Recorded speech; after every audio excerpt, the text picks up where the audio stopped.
dia, sejam bem-vindos ao nosso culto nesse domingo, dia 30 de agosto.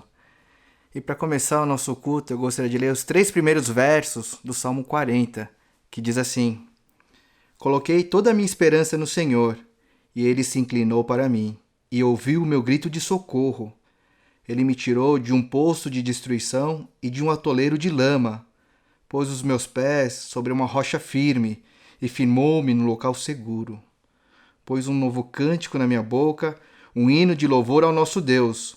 Muitos verão isso e temerão e confiarão no Senhor.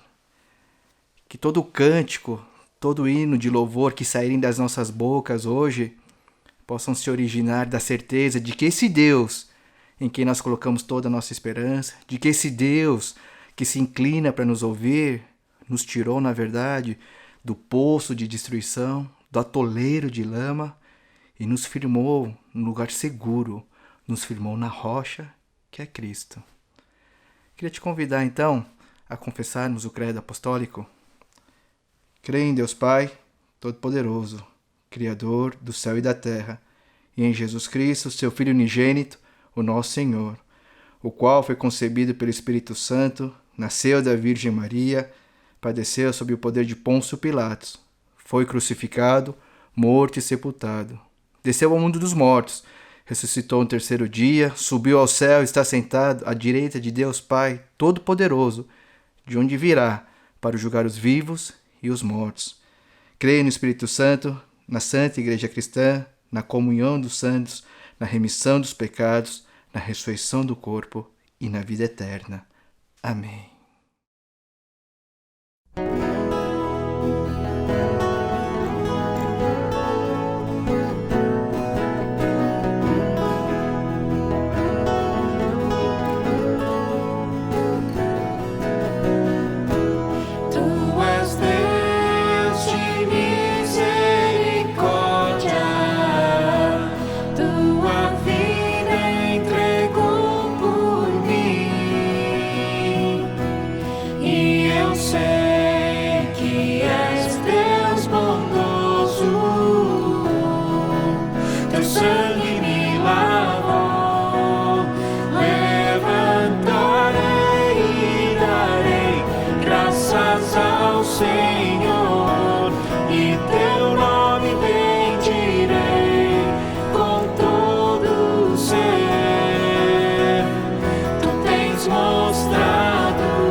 Oremos. Querido Pai, nosso Deus amado, agradecemos a possibilidade que o Senhor nos dá de prestar culto e render louvores a Ti. Perdoa-nos, Senhor, a nossa falta de obediência e gratidão. Perdoa os nossos pecados. Ajuda-nos a viver na santidade, Senhor, e a buscar continuamente a se assemelhar a Jesus. A situação em que estamos vivendo atualmente só confirma o quanto somos pequenos e frágeis, mas agradecemos, pois dentro dessa nossa impotência e fraqueza, podemos experimentar a Tua grandeza e fidelidade. Ó Deus, ajuda-nos a sair desta crise mais fortalecidos na fé e dependentes de Ti. Ouve, Senhor, as súplicas, orações do Teu povo, que clama por Teu auxílio sempre presente, o Senhor que é o nosso refúgio e fortaleza. Esteja com o pastor que vai ministrar da Tua palavra, Senhor. Enche-nos do Teu Espírito Santo e vem falar com cada um de nós. Obrigado, Pai, pela nossa igreja em Anápolis e obrigado pelas ofertas e dízimos que o Senhor possa receber com agrado. Com gratidão oramos, em nome do nosso Senhor Jesus Cristo. Amém.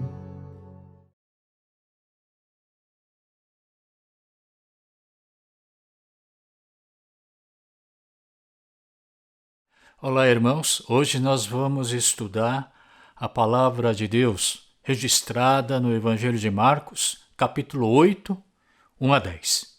Eu farei a leitura. Naqueles dias, outra vez reuniu-se uma grande multidão. Visto que não tinham nada para comer, Jesus chamou os seus discípulos e disse-lhes: Tenho compaixão desta multidão. Já faz 3 dias que eles estão comigo e nada têm para comer. Se eu os mandar para casa com fome, vão desfalecer no caminho, porque alguns deles vieram de longe. Os seus discípulos responderam: Onde neste lugar deserto poderia alguém conseguir pão suficiente para alimentá-los? Quantos pães vocês têm? Perguntou Jesus. 7, responderam eles. Ele ordenou à multidão que se assentasse no chão. Depois de tomar os 7 pães e dar graças, partiu-os e os entregou aos seus discípulos para que os servissem à multidão, e eles o fizeram. Tinha também alguns peixes pequenos.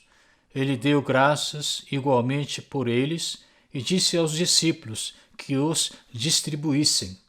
O povo comeu até se fartar. E ajuntaram 7 cestos cheios de pedaços que sobraram. Cerca de 4.000 homens estavam presentes. E tendo-os despedido, entrou no barco com seus discípulos e foi para a região de Dalmanuta. Bom, irmãos, para começar, eu quero deixar uma coisa bem clara. Alguns dos estudiosos dizem que o milagre de 5 pães alimentando 5.000 homens é o mesmo milagre de 7 pães que alimentou 4.000 homens. Mas isso não é verdade. Porque o milagre de 5 pães aconteceu no mesmo dia, enquanto o de 5 pães aconteceu após 3 longos dias em que a multidão esteve com Jesus.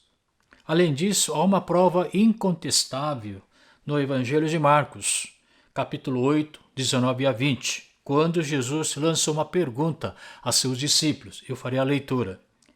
Quando eu parti os 5 pães para os 5.000, quantos cestos cheios de pedaços vocês recolheram? 12, responderam eles. E quando eu parti os 7 pães para os 4.000, quantos cestos cheios de pedaços vocês recolheram? 7, responderam eles. Portanto, são 2 milagres distintos. Bom, então agora vamos nos aprofundar no texto propriamente dito. Então vejamos o primeiro versículo. Naqueles dias, outra vez reuniu-se uma grande multidão, diz a Bíblia. Que multidão era essa? Que pessoas compuseram essa multidão? Eram pessoas que vieram ouvir o sermão e ensinamentos do Mestre Jesus Nazareno? Provavelmente sim. Vocês se lembram que no milagre de 5 pães, Jesus teve compaixão das pessoas ali aglomeradas e começou a ensinar a eles várias coisas, muitas coisas. Marcos 6,34, por exemplo, farei a leitura. Jesus teve compaixão deles, então começou a ensinar-lhes muitas coisas. Portanto, nós imaginamos uma multidão de 5.000 homens sentados calmamente, absolutamente em silêncio, na grama verde, ouvindo cada palavra proferida, dita pelo Senhor atentamente, pois naquela época não havia alto-falante nem megafone. Agora, será que Jesus passou o dia inteiro só pregando a palavra à multidão? Acho que não. Por quê? Porque Mateus 14,14, que trata do mesmo acontecimento, relata que Jesus teve compaixão deles e curou os seus doentes. Leiamos Mateus 14,14. Jesus teve compaixão deles e curou os seus doentes. Em outras palavras, Jesus não somente pregou a palavra à multidão, mas também curou doentes. Talvez Jesus teria gastado mais tempo curando doentes do que ensinando. Com isso, facilmente podemos deduzir que a multidão de 5.000 homens era composta não somente pelos ouvintes, mas também pelos doentes. Da mesma forma, agora pergunto, quem eram as pessoas que estavam nessa multidão de 4.000 homens do texto? Eram pessoas que estavam lá apenas para ouvir os ensinamentos do Senhor? Acho que não. Mateus 15:30 deixa bem claro quem eram as pessoas que estavam naquela multidão de 4.000 homens. Farei a leitura. Mateus 15:30. Uma grande multidão dirigiu-se a ele, levando-lhe os aleijados, cegos, mancos, mudos, muitos outros, e os colocaram aos seus pés, e ele os curou. Isto é, uma boa parte da multidão, se não a maioria, eram doentes. E as pessoas que trouxeram esses doentes até onde Jesus estava. Claro que entre eles havia também aqueles que queriam ouvir Jesus falar. Havia também os curiosos e invejosos de Jesus como fariseus e mestres da lei. Portanto, podemos imaginar que ao longo dos 3 dias, as pessoas, principalmente doentes, iam chegando, um atrás do outro, até aquele lugar e se juntavam até formar uma multidão de 4.000 homens.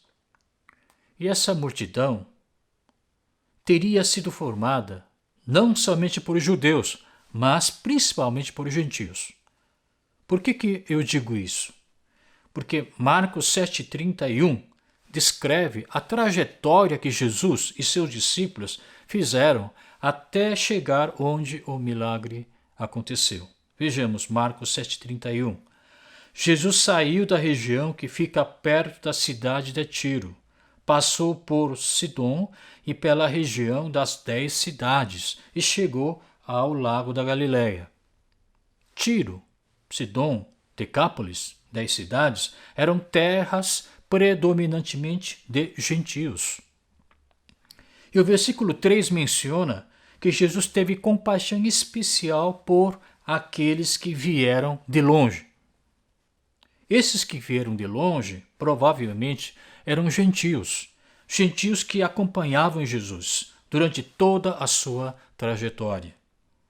As pessoas teriam se juntado a Jesus conforme ele passava em cada cidade até chegar junto ao lago ou mar de Galileia. E olhando para essa multidão de judeus e principalmente de gentios, e sendo sua boa parte formada por doentes e seus acompanhantes, é que Jesus menciona no versículo 2: tenho compaixão dessa multidão. Jesus teve compaixão dessa multidão doente, faminta e passando frio, porque provavelmente era uma estação fria. Porque versículo 6, Jesus ordenou à multidão que se assentasse no chão, não na grama verde como aconteceu no milagre de 5 pães alimentando 5.000 homens.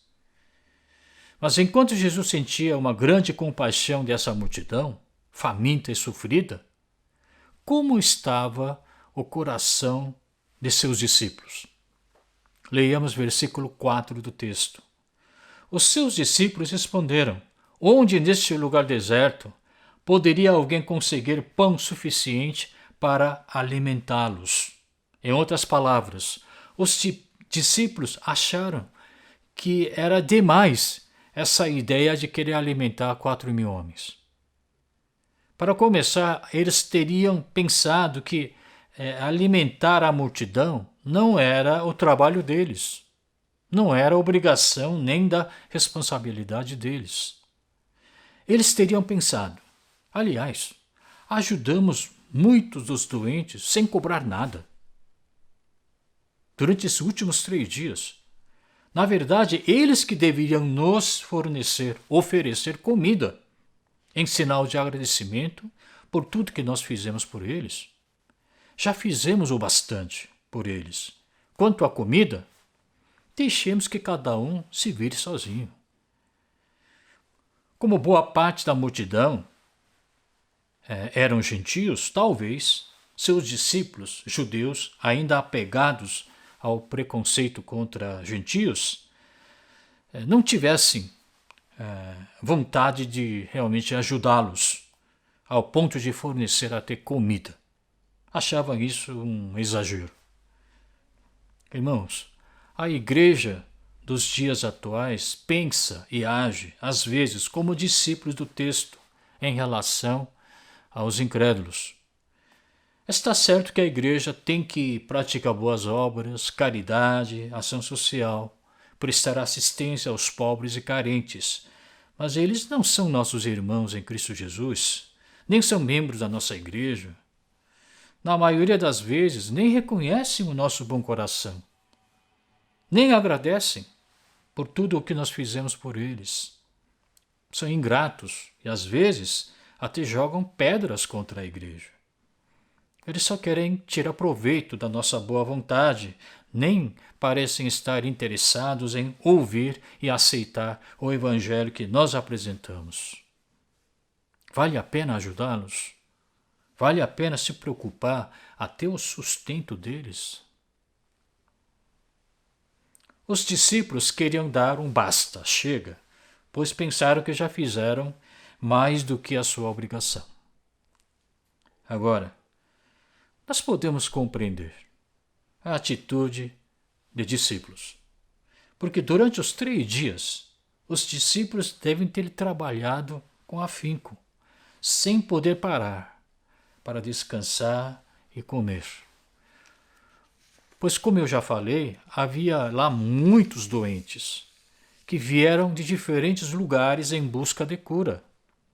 Todos queriam se apresentar diante do Senhor. Todos queriam tocar nele e serem tocados por ele.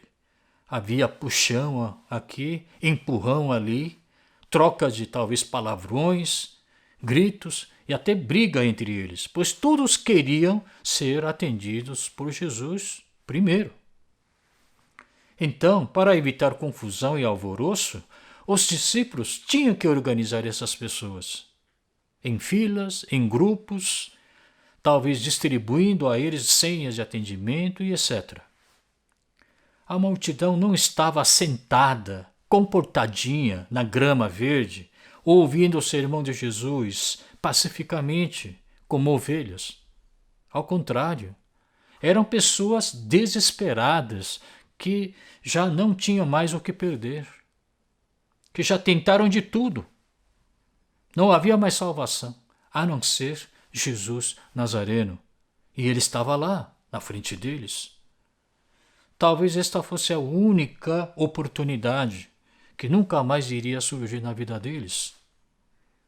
disputa pelo atendimento deve ter sido bastante acirrada. Irmãos, durante a atual pandemia de coronavírus, nós sabemos que há pessoas disputando pela vaga na UTI, fazendo aglomerações em frente a hospitais, cada um alegando que o seu caso é mais grave do que o outro e que um chegou antes que o outro. Portanto, cada um julgando que merecia ser atendido primeiro. A mesma cena talvez estivesse acontecendo lá também. E os discípulos já estavam cansados. O que eles mais queriam era dispersar logo a multidão, se retirar a um lugar e descansar. Quem já participou de uma jornada missionária médica sabe do que estou falando.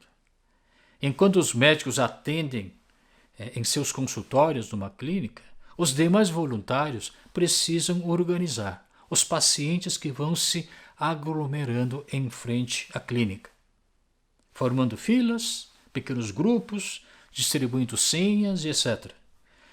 E quando percebe que os pacientes não param de chegar, um atrás do outro, e o dia já está escurecendo e a sua barriga está roncando de fome, dá vontade de dizer: chega!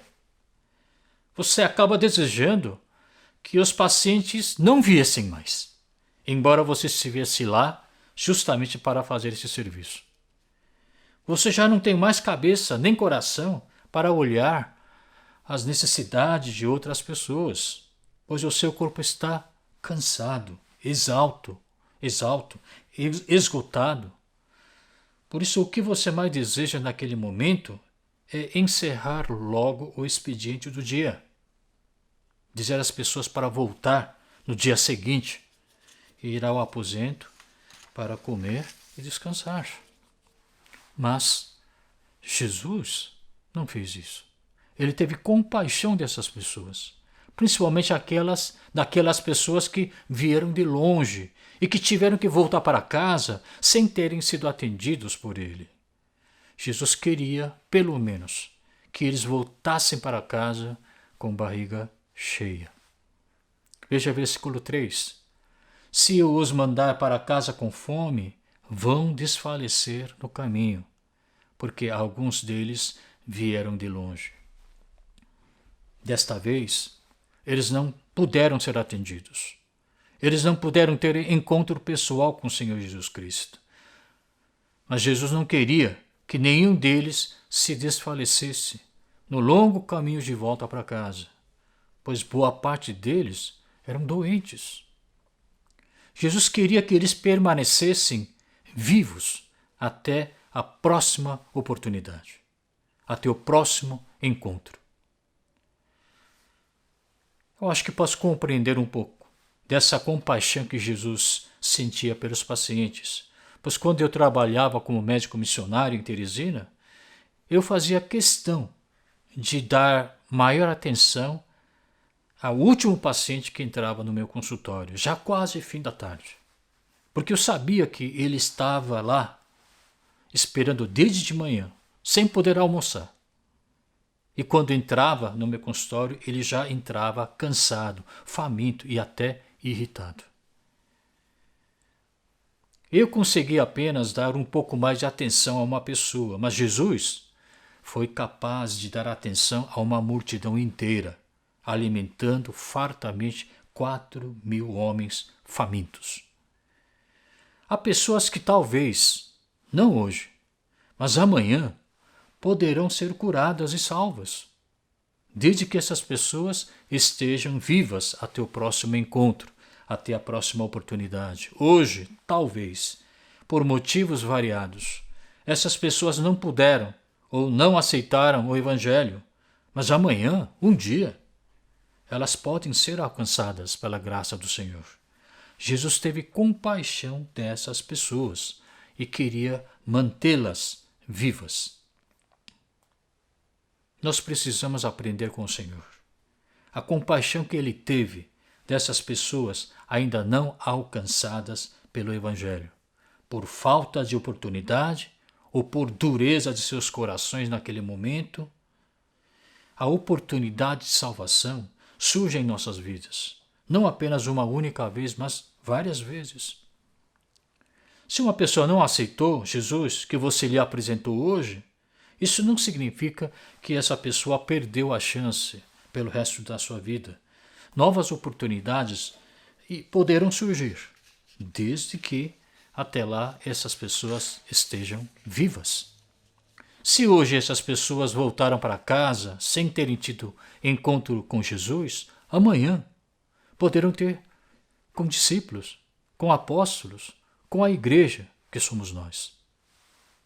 O importante é que nós não podemos desistir dessas pessoas. Precisamos ter a mesma compaixão que Jesus tinha, desejando e fazendo o que a nossa capacidade permite para manter essas pessoas vivas. Por isso Jesus disse no versículo 3, mais uma vez eu leio: se eu os mandar para casa com fome, vão desfalecer no caminho, porque alguns deles vieram de longe. Vão desfalecer no caminho. Em outras palavras, essas pessoas podem morrer no caminho de volta para casa. Não podemos deixar que os incrédulos de hoje desfaleçam, pois amanhã eles podem se tornar nossos irmãos em Cristo Jesus. Não podemos desistir deles até que um dia eles tenham outra oportunidade de receber Jesus como Salvador e Senhor de suas vidas.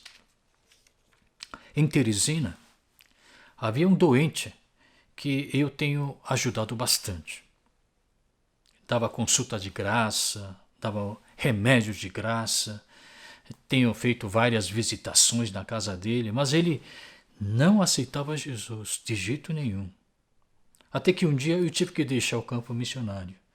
E anos depois surgiu uma oportunidade de eu visitar a cidade e tive uma grande surpresa, uma surpresa agradável. Aquele homem que eu tentava evangelizar, que era um incrédulo e era escorregadiço, como sabonete, sempre se escapando das minhas tentativas de evangelizá-lo, ele estava na igreja.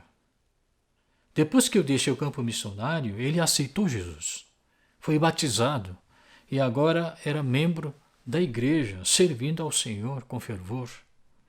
Então eu percebi que a graça de Deus um dia acaba alcançando até as pessoas mais relutantes ao Evangelho, assim como aconteceu com o apóstolo Paulo.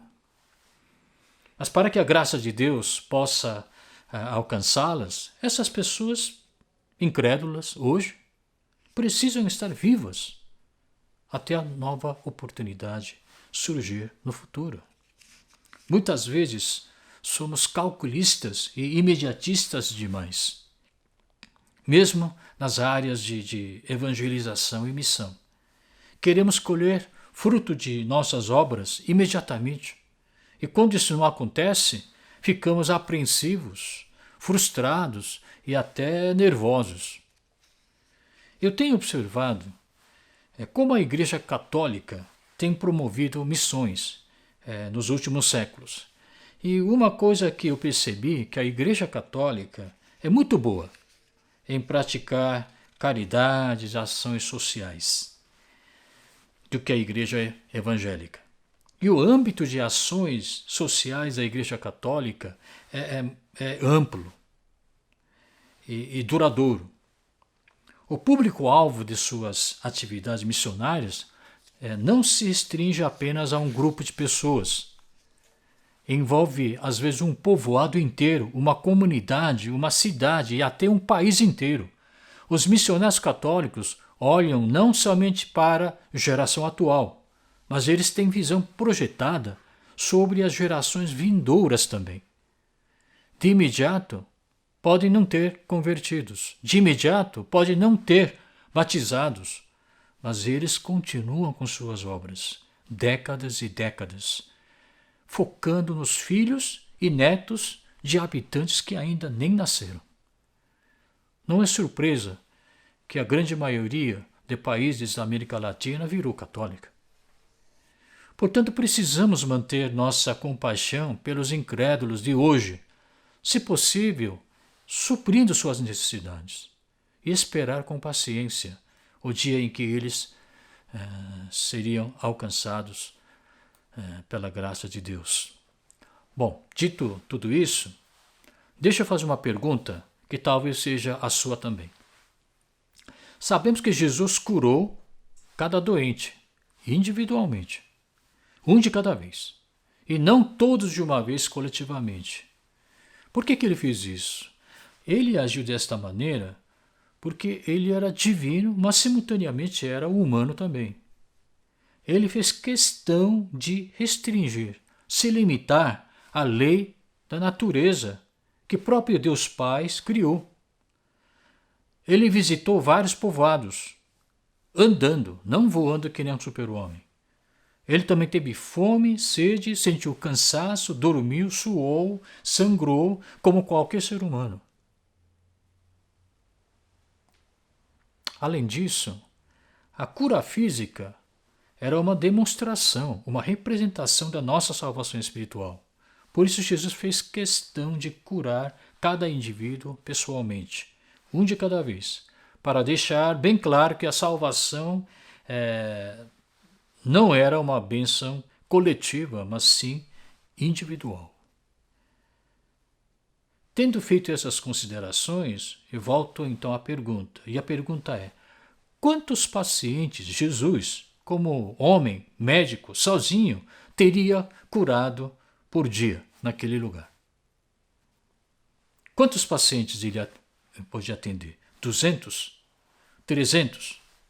Por mais ligeiro e competente que ele tenha sido, como ele era um homem, ele não teria sido capaz de atender mais que 1000 pacientes ao longo de 3 dias. Isso significa que os restantes 3.000 homens, embora nem todos fossem doentes, não puderam ser atendidos por Senhor. Muitos desses 3.000 homens teriam esperado ansiosamente sua vez de serem atendidos pelo Senhor, mas infelizmente perderam sua chance e tiveram que retornar para casa, famintos, frustrados, desanimados e até zangados. Mas dessas pessoas famintas, frustradas, até zangadas, é que Jesus teve compaixão. Minha outra pergunta é: o que fizeram com 7 cestos cheios de pedaços que sobraram? Será que os discípulos ficaram com eles? Provavelmente não. Acredito que se Jesus teve compaixão especial daqueles que vieram de longe e que tiveram que voltar para casa sem terem sido curados de suas doenças, o alimento que sobrou teria sido dado como marmita, como lanche para eles. Pois o caminho de volta para casa era longo e eles podiam ficar famintos de novo.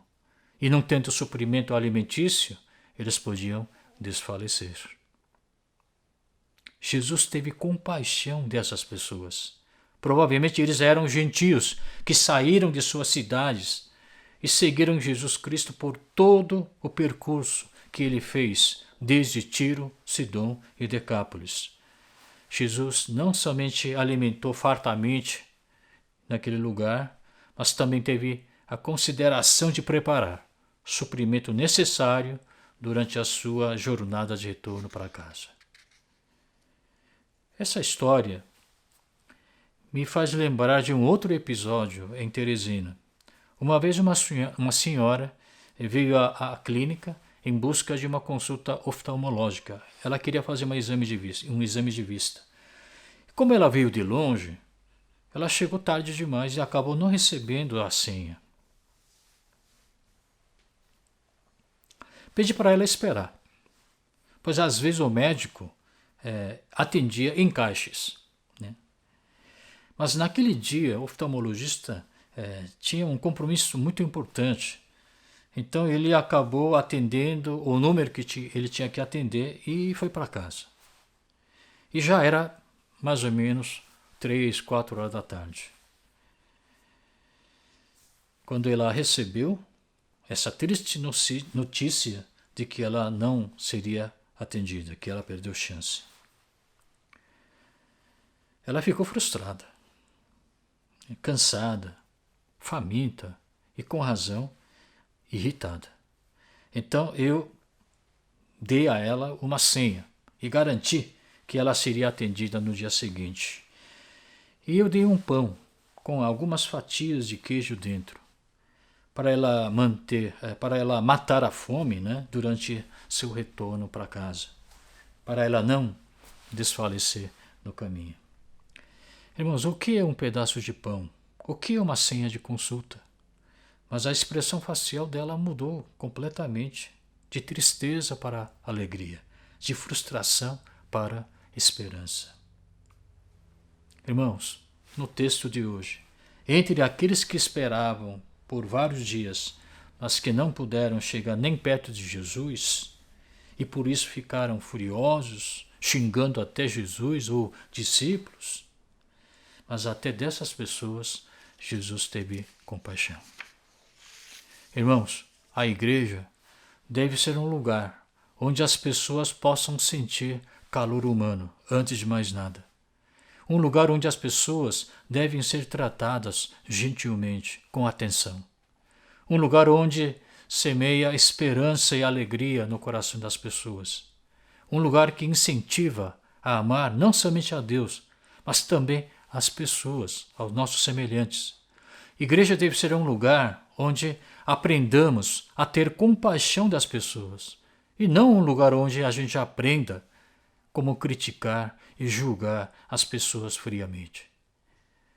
Deve ser uma comunidade onde mandamento deve prevalecer sobre matemática. O mandamento de amar deve prevalecer sobre a matemática de calcular custos e benefícios.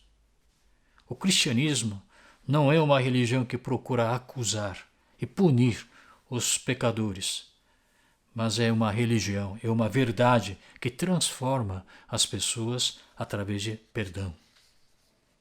Os discípulos do texto já tinham presenciado Jesus alimentar 5.000 homens com apenas 5 pães. Mesmo assim, eles não tinham compreendido quem Jesus realmente era. Senão, quando Jesus lhes perguntou quantos pães eles tinham, em vez de terem respondido 7 pães, eles deviam ter lhe dito: Senhor, o que o Senhor vai fazer com esses pães? O Senhor vai operar mais uma vez aquele milagre, assim como o Senhor tem alimentado 5.000 homens com 5 pães? Eles deviam estar ou mostrar a expectativa, o entusiasmo, né, de poder vivenciar mais um milagre iminente. Mas eles não fizeram isso. Mas nem por isso Jesus os repreendeu. Jesus os perdoou. Ao contrário, Jesus convidou os discípulos e permitiu que eles participassem do milagre mais uma vez. Jesus fez com que eles que distribuíssem os pães e os peixes à multidão. Alguns de nós alegam que têm fé pequena, que não são suficientemente maduros espiritualmente para servir ao Senhor. Mas isso não é verdade, irmão. Eu digo o seguinte, baseado no texto de hoje: permaneçam em Cristo Jesus. Fiquem perto dele. Mesmo que a sua fé seja pequena, mesmo que ainda não compreenda tudo o que Deus faz, não se distancie do Senhor, pois o Senhor quer usar você. Um dia, Deus usará você grandemente. Eu gostaria de resumir o sermão de hoje da seguinte maneira: indecisão complica a nossa vida, enquanto compaixão a simplifica. Faço ou não faço? Ajudo ou não ajudo? Quem se preocupa demais se torna indeciso e acaba adiando ou não fazendo o que deveria ter feito em boa hora. Ao contrário, quem tem compaixão geralmente age imediatamente, no tempo certo, em boa hora. Compaixão deve vir antes de preocupação ou indecisão. Preocupação paralisa a nossa ação, enquanto compaixão acelera nossa decisão e, portanto, a nossa ação. Ao ver o tamanho da multidão a ser alimentada, os discípulos ficaram preocupados e, por consequente, ficaram indecisos. Enquanto isso, Jesus teve compaixão. Por isso, agiu imediatamente no momento certo.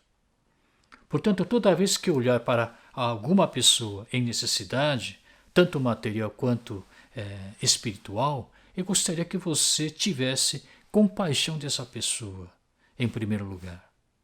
Antes de desconfiar da veracidade, da necessidade daquela pessoa. Jesus teve compaixão das pessoas. Então, sejamos também compassivos com as pessoas. Claro, dentro de nossas capacidades e limitações. Porque às vezes, um mero pedaço de pão pode trazer alegria e esperança na vida de alguém.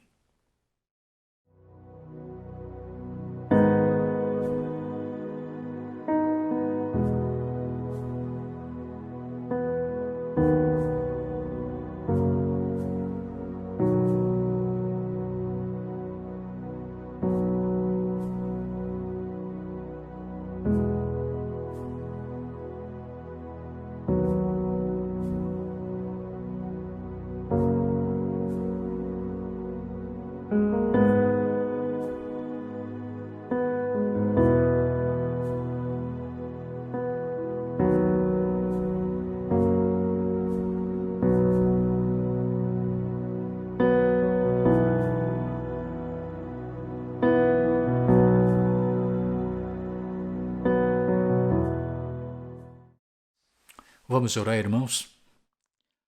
Antes compaixão do que preocupação, pois preocupação paralisa nossa ação, enquanto compaixão acelera nossa ação. Por isso eu peço a Deus que a graça do nosso Senhor Jesus Cristo, o grande amor do nosso Deus Pai e a atuação do Santo Espírito estejam sobre todos nós, agora e para sempre. Amém.